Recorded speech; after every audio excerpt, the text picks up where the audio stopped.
Vintage Piyush चावला, हार्दिक पांड्याची भेदक गोलंदाजी आणि सूर्याचा तडाखा अशा सगळ्याच गोष्टी जुळून आल्या आणि अखेर मुंबई इंडियन्सला IPLच्या 17व्या हंगामातला चौथा विजय गवसला। सलग 4 पराभव स्वीकारल्यानंतर मुंबईनं अखेर घरच्या मैदानावर सनरायझर्स हैदराबादला 7 विकेट्सनं नमवण्याचा पराक्रम केला। खरं तर पहिली बॅटिंग करताना हैदराबादचा संघ तगडा मानला जातो। याच हैदराबादच्या संघानं 27 मार्चला झालेल्या सामन्यात मुंबई विरुद्ध 277 धावांचा डोंगर उभा केला होता।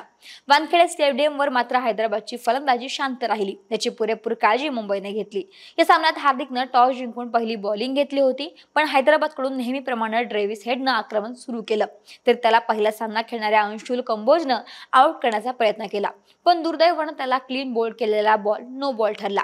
हेडने याचा फायदा घेतला आणि हैदराबादला दमदार सुरुवात करून दिली।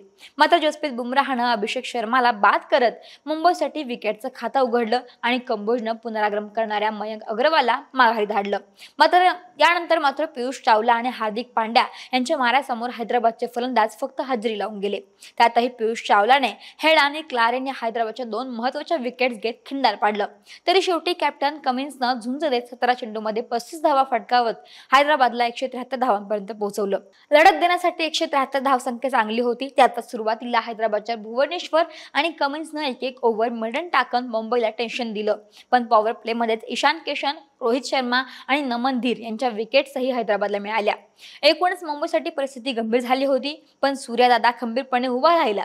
त्याला तिलक वर्मानं एक बाजू सांभाळत साथ दिली। सूर्यानं हैदराबादच्या समोर येथील त्या गोलंदाजाला समाचार घेण्यास सुरुवात केली। बघता बघता त्यानं 30 चेंडूमध्ये अर्धशतक आणि नंतरच्या 21 चेंडूमध्ये शतक पूर्ण केलं। 18 षटकाच्या दुसऱ्या चेंडूवर सूर्यानं मुंबई इंडियन्ससाठी विजयी षटकार ठोकला आणि त्यात शतकही पूर्ण झालं।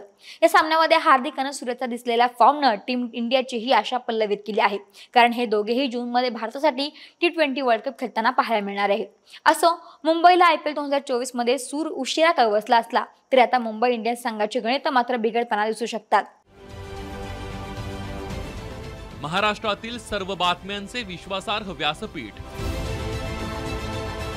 सकाळच्या सर्व सोशल मीडिया प्लॅटफॉर्मला लाईक, फॉलो आणि सबस्क्राईब करा। तसंच सर्व नोटिफिकेशनसाठी बेल आयकॉन प्रेस करायला विसरू नका।